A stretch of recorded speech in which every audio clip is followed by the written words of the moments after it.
And today, Corey, we're going to talk about technology in the cloud, data management. I know we talk a lot about we need to gather data and we need to use data to make our decisions, but I don't think we've really talked about how we can actually use it.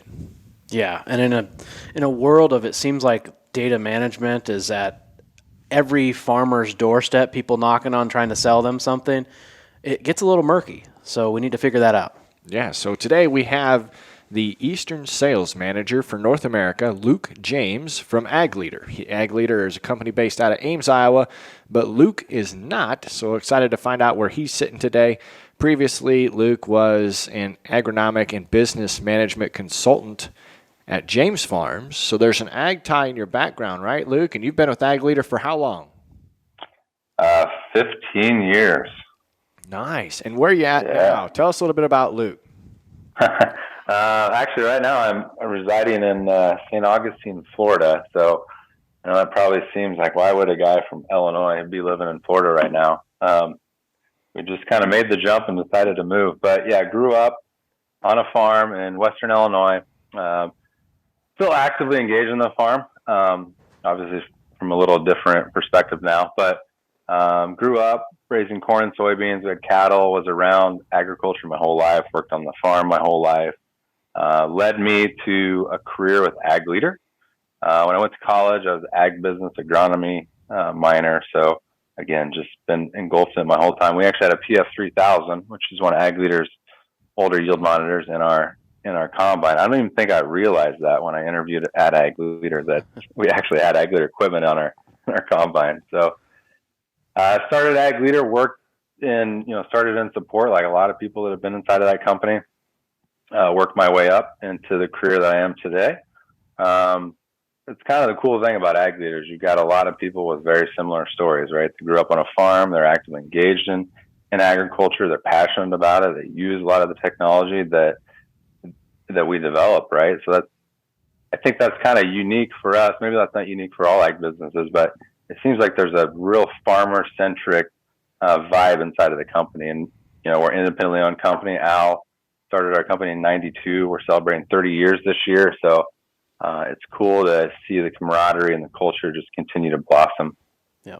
That's what I like about Ag Leader too, is I can tell that they're very farm background centric. I mean, not saying that it's required to work there, but I can tell when I call in and they know that it's harvest season and it's a pretty important question that needs to get handled. Maybe it's after hours.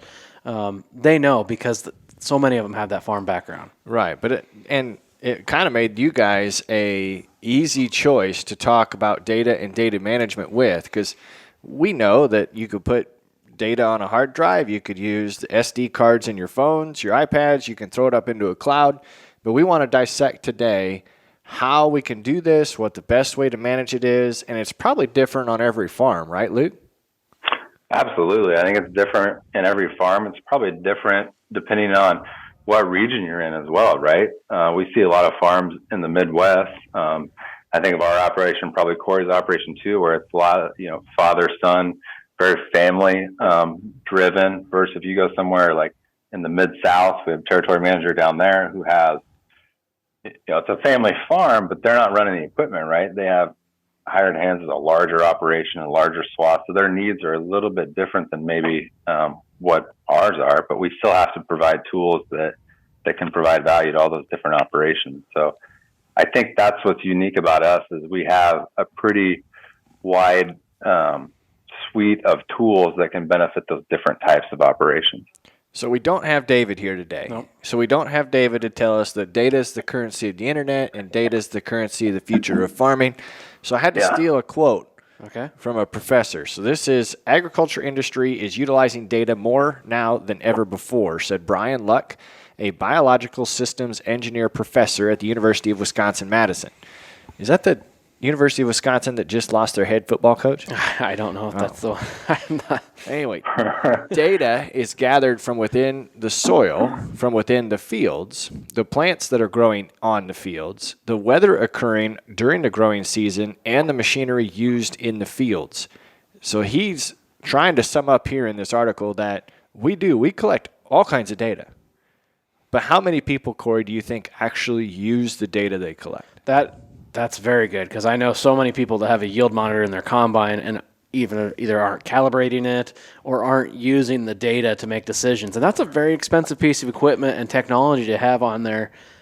If you're not leveraging that to make your farm better, I see an issue with that. Why even have it? So it should be more than entertainment purposes going across the field. Yeah, like, let me get this, pull the stick back and get that Snapchat opportunity for the high yield. So, Sounds like you've done that before, Corey. I've maybe know how that happens a little bit. No yield tweets. That's how that goes, and then those are always the ones that get snapped on the old Twitter machine. But it does feel like we're gathering data at every place we turn, from fuel consumption to what we're seeding to spraying. I mean, it gets murky. Like I said earlier, how do we manage all this? Yeah, that's definitely a challenge. And I think it's an overwhelming challenge, and it's difficult to your point, to even know where to start, right? Like, we're gathering data on the planter, on the sprayer, on the combine. When we're out in the field scouting, we've got other people probably helping us on the farm too that are gathering information. Like, what do you do with all of it? You mentioned the yield data and how that's always been, that's kind of where data management really started, was, I'd say, with yield mapping and then probably georeferenced soil sampling, right? I think that's probably the two pinnacle things. I think one probably led to the other too, right? But you go to that office and you visit that grower and they have, binders and binders and binders of yield maps behind them. But what have they really done with them? I think some of the early findings where I could really tell where I needed drainage in my field. I think those are some of the easy ones to answer. But then from there, like, where do you go from that point? Is it fertility? Is it seeding rate? Is it some hybrid factor, something else that's going on inside my field? And I think what that led to is you had a lot of companies in the last 5 to 10 years that have come to market, whether they're startups or they spun off this other part of their business, and they said, hey, Mr. Grower, we want to solve that problem for you, but we don't actually need to talk to you. You just need to send us your data. We're going to run it through our algorithm, and we're going to kick back some sort of recommendation that's going to boost your yield X%, right? And I think there was a lot of promises that maybe weren't kept. I'm not saying all companies are like that. There's a lot of really good data companies out there too. But I think what that's done is that's really soured the grower's perspective of what data is and what value can I really get out of this information. And I think there's a lot of different opportunities there. If you are that guy that wants to take 5 years worth of yield data, there are tools out there. We have desktop software tools that would allow you to average, normalize, create zones if you want to do that. That's not for everybody though, right? I think some of the simple things, and this guy from University of Brian Luck, I think one thing he said there is data is gathered, but then he said it's very end machinery used in field. And I think that's where maybe our greatest opportunity for some of that low-hanging fruit is. If you think about, if I'm planting across field, I had this scenario on our family farm a couple of years ago when we started planting. We have an In-Command 1200, which shows you row by row mapping performance across your planter. So if you're having a spacing issue, or if you're having a singulation issue, or if you're having a down pressure issue, it's going to show you right on the screen. We had started planting very first pass, and my dad was running the machine, and we had just pulled the meters out, ran the meters. We had electric drives on there, downforce, and his very first pass, the alarm starts chirping at him that he's getting doubles consistently on row number 7. And he's kind of the old school mentality, like, once I start planting, like, we don't stop, right? Yep. Unless the row unit falls off the planter, then maybe we'll stop. But we're not going to stop, right? Even then, you might go to the end row before you fix it. Yeah. That's right. I mean, he even grew up, I can remember as a kid playing with the old Dickie John C2 monitors with the lights on them that would light up, right? And every once in a while, those bulbs would burn out. So anytime they would stop flashing, he would just think the bulb burn out and just continue to go. Yep. So talking about that type of mentality, he actually stopped. He got out. He looked at row number 7 and saw that this seed delivery system is 1770, and how it goes into the meter, there's a little vent that released pressure off of it for the meter. That vent cover was open, and essentially that seed was just spilling in that seed pool and creating the doubles. I'm not sure if you would have saw that with a traditional seed monitor if it would have picked it up to that detail. And if you didn't, I think those are the mistakes that can really cost you potentially more than what you can gain from taking your data and normalizing it and creating some sort of recommendation. I think this is where data can really benefit any farmer in today's world. So I'm gonna play Dave's role right now because, of course, I've got a map for where this show should go. Yeah. I've already got a prescription writ that I want to happen in this show, but I want to pull back because you just kind of gave us, there's two perspectives on data. Yeah. There's instantaneous data that you could make an action or a decision on in the moment. I saw something while I was planting, I need to make an adjustment, whether that was to population or that was to mechanically to make sure we're planting correctly, or to do something else along those. And then vice versa of you could collect your yield data or your as applied data and analyze that post pass to make a decision for either your next pass across the field or your next hybrid selection maybe. Yeah, your next crop. Okay. So there's two ways of looking at that. But I know with the clients that I have and the network that I've built up that everybody uses their data differently. Like I've got one producer that will map where the grain cart goes in their field. And they want to track where the compaction is going to be the greatest. And their grain cart drivers are instructed to take certain paths through the field to limit compaction in certain areas and create areas of high compaction that they would come back and tear up or manage in a different fashion. Versus somebody else who I know uses the GPS to map to make sure there's no overlap or no spot that doesn't get done, and I don't think it's ever been pulled off the system before. Yeah. So there's all different levels. How do we make this an episode that everybody can get value from? What's the first step? You talked about potentially it's just in the moment using the data to make a correction because of a monitoring system. Do you feel like that's the best first step for someone who doesn't utilize their data, or what's your advice? I think that's the low-hanging fruit, right? So if you have access and insight into your machine and you can make sure that it's performing to its full potential, that's going to help. That's like step one to ensure that I get a solid yield, right? After that, there's a lot of other environmental factors, management factors that can influence the end result yield. But if you give that seed the best chance to yield, or you place it in the best environment, right, in the best way possible, then I think that's essential. So I think having a window into that is definitely critical.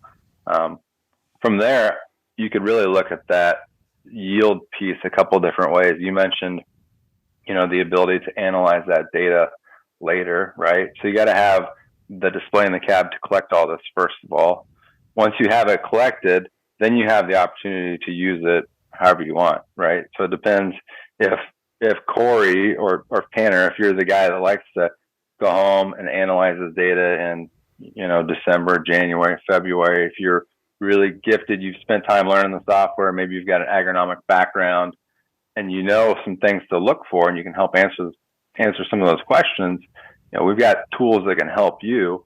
I think you probably still need that trusted advisor that's got boots on the ground that has that agronomic knowledge to work hand in hand with you, right? I don't know that you can do any of it completely on your own.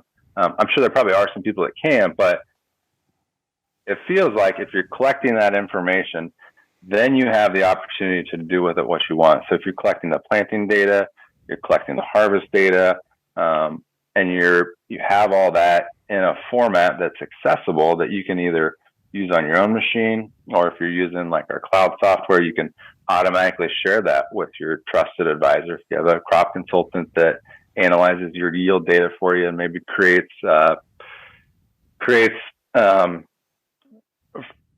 fertilizing recs based on removal, right? The faster you can get him that yield data or her that yield data, they can write those recs and they could be out there spreading fertilizer in a lot more efficient, timely manner. So you mentioned using data.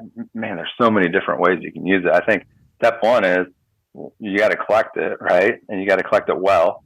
And then step two is you got to have that insight into what's going on that machine, so you're preventing those mistakes from happening. Yep. So you mentioned something that stood out to me, and that is like using a trusted advisor, or I would call maybe a third party. Yeah. Us as farmers, we oftentimes feel like we're the jack of all trades and the master of none, right? That quote goes on, but it feels like we're a plumber one day, an electrician one day, a master agronomist one day, and we're try to do all this. And we used to try to do that on our farm.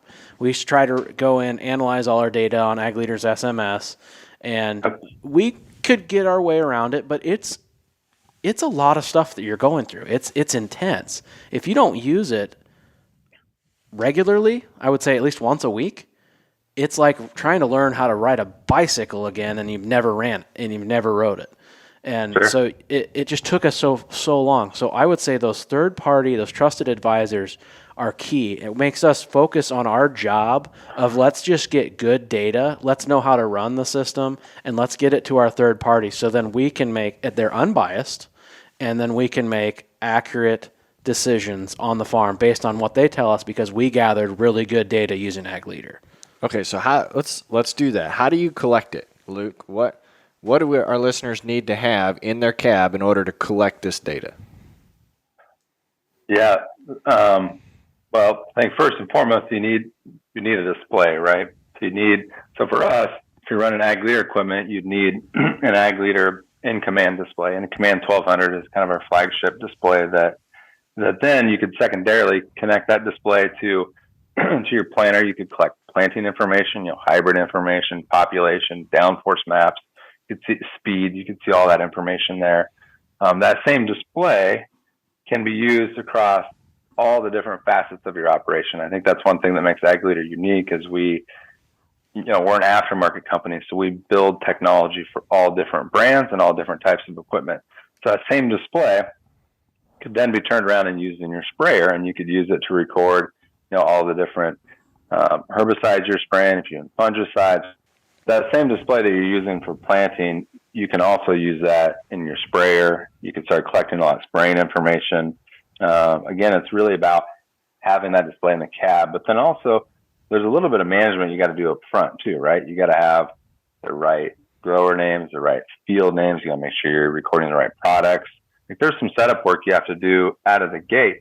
But once that's set up, especially if you're using some of our connectivity or cloud services or products like Agfinity, if you have multiple displays, if you're connected into that cloud, we'll take that information from your planter and we'll populate that into your sprayer. And we'll take that information from your sprayer and we'll populate that in your combine. So you're not making those errors where you're naming, Main South 1, M South 2, or your dad calls it something slightly different than what your grandpa did and what you do. You don't have all that mistakes. And that the data cleanup, when I started at Ag Leader, I worked in the SMS group, and that was 90% of the calls was data cleanup, right? Fixing fields that were misnamed, fixing products that were named wrong. If you can help alleviate some of that burden, that helps you collect that good quality data that then you could use for some of those other things that you had just mentioned. Yeah, I want to mention on the Agfinity, we use that we got that I think in 2019. We got Ag Leader downforce, electric meters, all that, and our first pass across the field, we were having issues, and was able to call our Ag Leader dealer, and he could log in to our planter or to our monitor real time and watch as we're going across. And I think it was a downforce issue. I think someone typed in the wrong minimum downforce or something like that. And he was able to watch row by row and you need to go into this screen, do this and fix it. It's like, that's awesome. Well, that's a profitability tip right there. Yeah. I didn't realize that they could remote in, that you guys could see, because I know that's what the help on the farm is going to need. It's either they're going to call me, Yep, and I got to remember how to do it. Yep. Or if we can diagnose this with someone who actually knows what they're doing. And no longer do you absolutely need to have that thumb drive to upload your prescription. It can just be uploaded from the computer to the monitor via the cloud. So so is that right, Luke? So now we collected this data. We've got the programs necessary, the equipment necessary to collect it. Is that how we transfer the data? Is it just go to the cloud? Yep, that's one way. We still have thumb drives in our displays that you can use to transfer data over. The risk there is what happens to that thumb drive once you pull it out of the display. Does it get lost? Does it go through the washer? Does it end up who knows where, right? Mm-hmm. If we're connected to the cloud through our Xfinity product, that data, as soon as it's logged, it's automatically uploaded to the cloud and it's saved there. So you can access that, on your phone. If you're out and let's say you had gotten done planting, you're out, it's July, you're scouting, you notice that there's a lot of sudden deaths in some soybeans you're in. You're like, man, what variety is this? I want to take a note on this. If you run our cloud software, we have an Xfinity app you pull up on your phone, and you can pull that planting map up right on your phone. And it would use your GPS inside your phone to tell you where you're at inside of the field. It would show you the variety you're in. If you recorded the population information, all that data would be there. Your spraying data, all that information. I think if we circle back to data management, what do you do with all that data? How do you use it? There's lots of different levels to it, right? Just having access to it easily on your phone when you need it, I think is crucial for a lot of that stuff. It helps you answer a lot of those questions that if you didn't have it, you may think, man, I should really remember to go back and look at that. Maybe even write a note. Maybe you don't. You probably forget half the time, right? If it's not something super significant that stuck out to you. If you start thinking about when you're in the cab of the combine and you're going past the pass and you see fluctuations in yield past the pass, what are you thinking? Like, man, what is causing this yield to adjust? If you have that data in the cloud, you can pull that up side by side right on your in-command display, and you can start looking at planting maps, you can look at spraying maps, you can look at fertilizing maps. You can maybe start to put some of that together without ever having to analyze data on a computer. Yeah, I mean, what do we have with us at all times? It's usually our cell phone, right? You can have all the data in the world stored on your computer at home, but where are a lot of your decisions made? If you're out at the dealer's place or whatever, you can actually pull it up like, no, actually that hybrid did less, last year in this soil, or, so that being able to have it at your fingertips at all times is pretty crucial.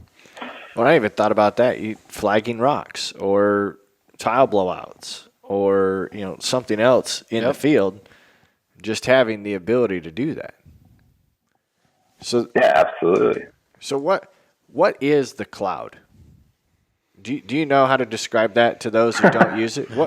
What is the cloud? Because I'm trying to think of a good joke here. Right, I'm looking outside at clouds right now, and I know that my data is not up there.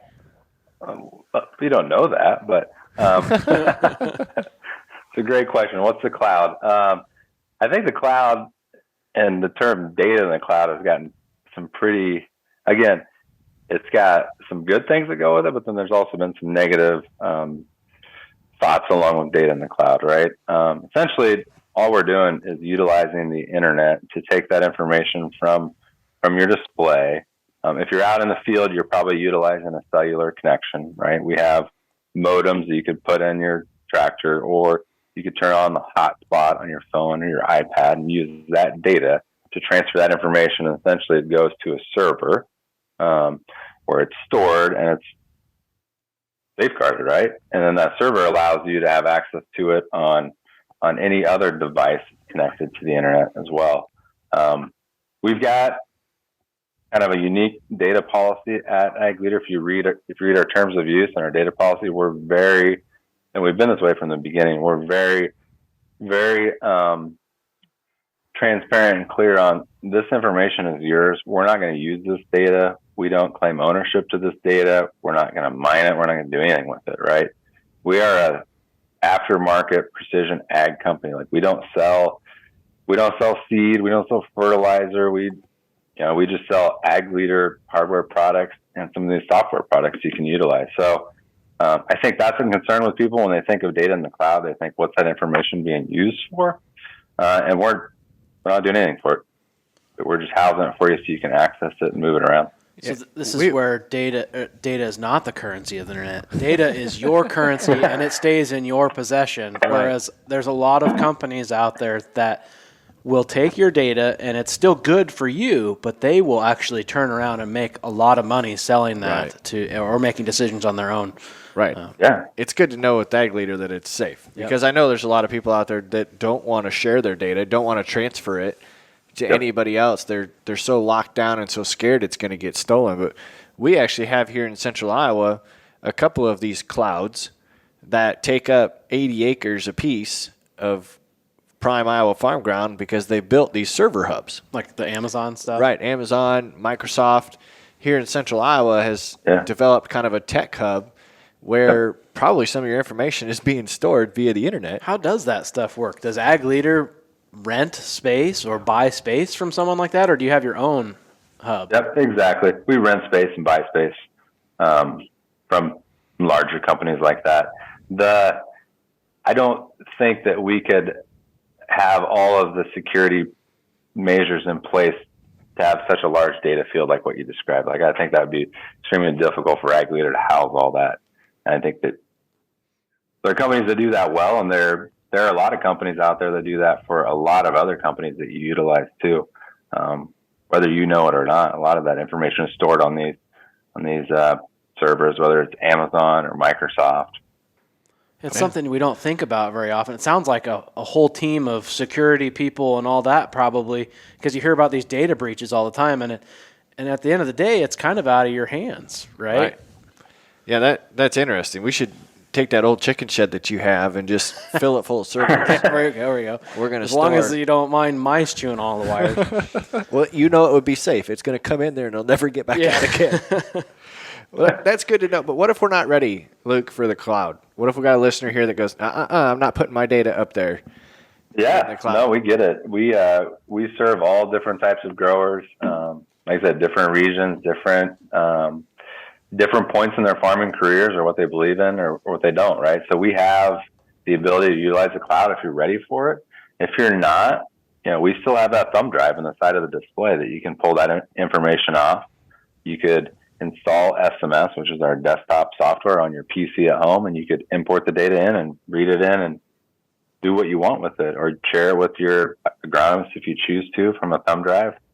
And we have the ability to do this without ever connecting anything to the cloud. You lose a lot of those conveniences if you're not connected to the cloud, right? Like the ability to access data wherever you want. You lose some of that. The peace of mind knowing that all of your fields are named the same across your operation. You lose some of those conveniences of sharing things as simple as guidance lines from one machine to the other. I mean, when we're going in and say we're in a strip till environment, like, you want to use that same line like that. That is a piece of gold for you, that guidance line, right? Being able to use the same one over and over and over and ensure you're on the right path. All of that's part of our data management space too. He keeps coming up with examples that I didn't think about. Yep. Because that's something that you do on your farm with strip till, is you want to plant right back on the strip. I know there's farmers out here that farm on tram lines, and everything's lined up to match sprayer track, planter track. Yep. The whole works. Or just, I'm thinking 2 pieces of tillage equipment in a field or something. You want it on the same line and all that.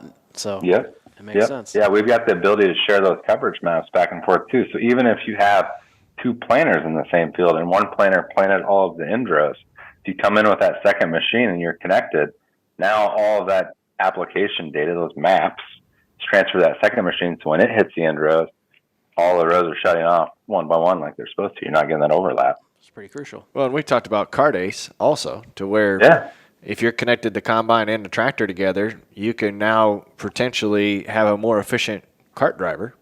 Yeah. Oh, absolutely. You think about the size of some of these huge swathers right now, and the little amount of clearance there are between the duals and the tractor that's pulling the grain cart and the side of that head. Man, there's little room for error. So if you can utilize a product like Cart Ace that allows you to go in, park underneath the auger, set the offset that you want, that you're comfortable with, and then when you pull up to that combine, hit a button and steers right next to it, ensures you're not going to run into anything. It helps that inexperienced cart operator too. I mean, labor is a challenge, right? And it's a challenge to get people and to get the right people, good people. Not saying you can't get good people, but experienced people that have ran grain carts for years.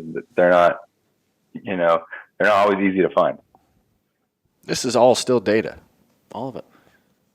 I mean, I'm not going to say my mind's blown because I knew there was a lot of data used in agriculture, but it's fun to see how collecting a piece can connect to decision making or more efficiency, it's all going to lead to higher levels of profitability. Because if you're more efficient, or you can make a better decision, or you can make a better decision more efficiently, Yep. that all counts. So you use all this on your farm right now? Yeah, we do. Yep. So because you also have an in-command display. Yep. And you utilize that, obviously, to connect with other platforms, right? Yeah. Yeah. So it doesn't have to just be an Ag Leader product. People can get data from all kinds of sources. Yeah, so even with our cloud software, we have basically it's called an API. It gives other companies the ability to connect into our cloud and exchange information back and forth. So if Corey wants to share information from Deere from my John Deere account into his Agfinity account, we've got connections that allow for that to happen. Obviously, you have to go in and set that up. We don't just automatically give them the ability to grab information. The user has to go and log into their account, give that permission. But once that's set up, yeah, we can engage and interact with other companies and platforms out there too, which I think is pretty important. Being a third-party company, we need to be able to be adaptable and understand that not everyone's going to use one system or one piece of hardware, right? You may have a John Deere display and an Ag Leader display, and we get that. We need to be compatible so you can utilize that information. Well, yeah, you're wanting to go across a bunch of different platforms, so it's only right that you expect other people might be able to go against a bunch of different platforms. Right. So, yep. It's crazy to think where technology has come in the last 15 to 20 years, and especially the last 5 years. Where do you think we're going to be in 15 to 20 years down the road? Oh, man. Yeah. So at Ag Leader, one of the initiatives that we've been really focused on is kind of bridging that gap between what we're doing today and like full out autonomy, right? Because we think eventually we'll end up at autonomy, right? I don't know when we'll get there, how long that will take, what that adoption rate will look like, but how do you create products that kind of fit that gap in between? So Card Ace is a great example of that, right? So Card Ace is not full autonomy, but it still enables that user to be a better operator and kind of takes over some of those critical functions like steering the grain cart next to a combine. We think there's a lot of those types of opportunities out there, and those products aren't as expensive as maybe buying an autonomous tractor or autonomous grain cart, the whole thing, right? Like those are very cost prohibitive for most growers today. Eventually that technology will become more affordable in time, but where are those opportunities where we can kind of do, it's not semi-autonomy, that's a wrong way to describe it, but how can we use connectivity to allow growers to be better operators inside the cab? And I think that's where you're going to see this thing just explode in the next 5 to 10 years. So John Deere will probably have an autonomous tractor, or they already do, right? Other companies already have one. Will Ag Leader have a role in autonomy? Yeah, I think we will. I don't know what that will look like or how soon that will happen, but it's definitely something that's ranked very high on our business rank list, right? So something that we're investigating actively now. We're looking at where do we fit inside of this market, what makes sense. Like I said, with that Card Ace example, we feel like those are some of the steps we can take to get to that place. I think there's other similar features out there too that you'll see some from us probably in the next couple of years too. I mean, you guys already have all the tools to probably bring stuff together. I think if you don't have to go buy that really expensive, fully autonomous tractor with no cab, maybe you could just turn one of your tractors you already have into something. Yeah, absolutely. Well, this, Luke, has been a lot of fun. I want to give you a chance here to share something that we didn't catch. If you got anything else you want to add about data and data management before I summarize. Otherwise, I'll do my best to try and get it all covered. Yeah, enjoyed the discussion, guys. I think we talked about a lot of different things. I think the big takeaway is data doesn't just have to be 7 years of yield maps, right? Like there's a lot of other ways you can leverage data and information inside of your operation. And some of them can be a lot easier than trying to sit down and average out 5 years and create management. I'm not saying that's not important, because that is important. There's a place there, but I think there's a lot of other opportunities too that growers can utilize inside of their operation that they can adapt a lot more quickly. I love that. I want to go full circle. I do have one more question. Yeah. It was mentioned at the beginning about how many different companies are kind of maybe shoving data and data management, the words down people's throats. And at every turn, we have an option to buy something in that space with all these startups and everything. Do you think that has hurt the general business of data and data management? I think it's confused people, right? I think it's turned people away. I think there's been growers that have probably shared their information with one of these companies with the expectation that they would get something delivered that they didn't get, right? I think anytime, this is my personal opinion, but I think anytime that you remove boots on the ground from a management decision, there's too much room for error, right? There's so many things that happen inside of a field that even though we're recording all of this data, there's so many things that you may not understand. Like there's context you don't have about this operation that unless you involve that grower in that discussion before you're creating whatever you're creating, I think you're setting yourselves up to have some hard times, or at least miss something that's so fundamental that I didn't know that there was a hog confinement in the middle of the field, which has impacted yield for years, right? Yeah. If I just get your information and I throw it through all of my formulas and equations and I spit something out, it may say, man, that area is very compacted. I don't really understand, but I'm going to tell you just to do this there, right? Yep. And why is Ag Leader going to be the choice, or how is Ag Leader going to differentiate themselves from all this other noise that's going on in the industry? I mean, we've always been the company that has given growers the tools to do this or to work with someone else to do this with, right? We've always been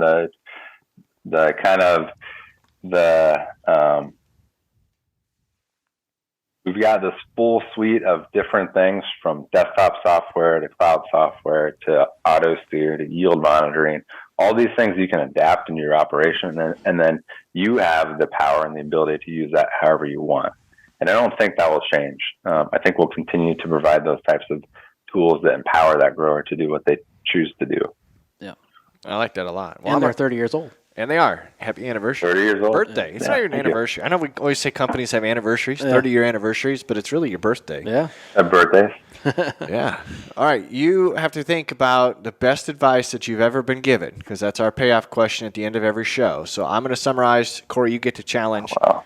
We are here talking about data and data management. You know, it started off the conversation just really reiterating the number of different ways that we capture data, from planting, monitoring, to tillage passes, to your sprayer, to the yield monitor, soil samples. You combine all of that data, and that's what we're trying to manage. It sounds like a lot, and that's probably why we need a trusted advisor, why we need somebody on an advisory team to help us put that together. But we can collect that data from a lot of different sources. Obviously, using Ag Leaders programs is the topic of conversation today, but you can then take that data and transfer it in multiple different ways. You can use Agfinity and send it to the cloud. People can watch you real time. They can give you advice real time, can make recs and transfer recs back and forth via the cloud. We learned a little bit what the cloud is, that we're using the cell service and Wi-Fi to get to a server somewhere, but we also have the ability to transfer via USB and get those files. We did find that there are several advantages to being connected at all times, whether you're standing in the middle of the field or you want to make an in-field decision.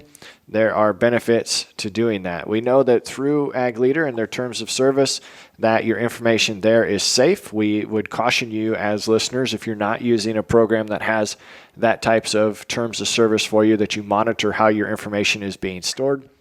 We like the idea of new technology and putting that to use. We know that the in-command display is a very powerful tool. We know that those tools are going to continue to drive productivity and profitability. And these are year-round tools that we can use. It doesn't have to be in the field at that time, but we can take a look at that. And, of course, we thank Luke from Ag Leader for jumping on this podcast and sharing his wisdom with us. So before Corey sends our listeners out with a challenge, Luke, what is the best advice you've ever been given? The best advice I've ever been given. Man, you really put me on the spot there. this is so corny, but I think it rings so true. And whether it's with data or whether it's any part of your life, you have 2 ears and 1 mouth, right? So you should listen twice as much as you talk. And if we go back to this data is telling you a lot, right? You need to be listening. Yeah, That's good.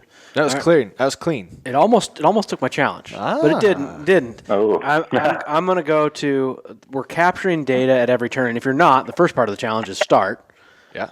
But take the time to make sure that the data that you're capturing is good data, because good data is going to lead to good decisions. Good decisions are going to lead to higher yield, better management, more efficiencies, which is going to expand your operation. And farming is such cutting edge. It's going to give you that edge. And just always be learning. If you're not learning, you're dying. Yeah. No, that was great. Good job on the challenge there, Luke. If somebody wants to learn more about you or Ag Leader and the products that they offer, what's the best way for them to look you guys up? Yeah, agleader.com is our website. We're very active on our social media channel, Facebook, Twitter, TikTok. I don't know why I blanked on that one. TikTok, Instagram. We're post on there a lot. There's a lot of educational content, but there's some humorous stuff on there too.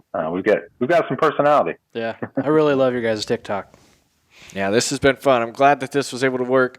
Luke, I'm glad your family was safe throughout the hurricane. And too bad, that's what you get to deal with when you live in Florida. You don't have those here in Iowa. Yeah.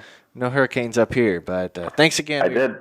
I did live through a derecho, so. Touche. Yeah.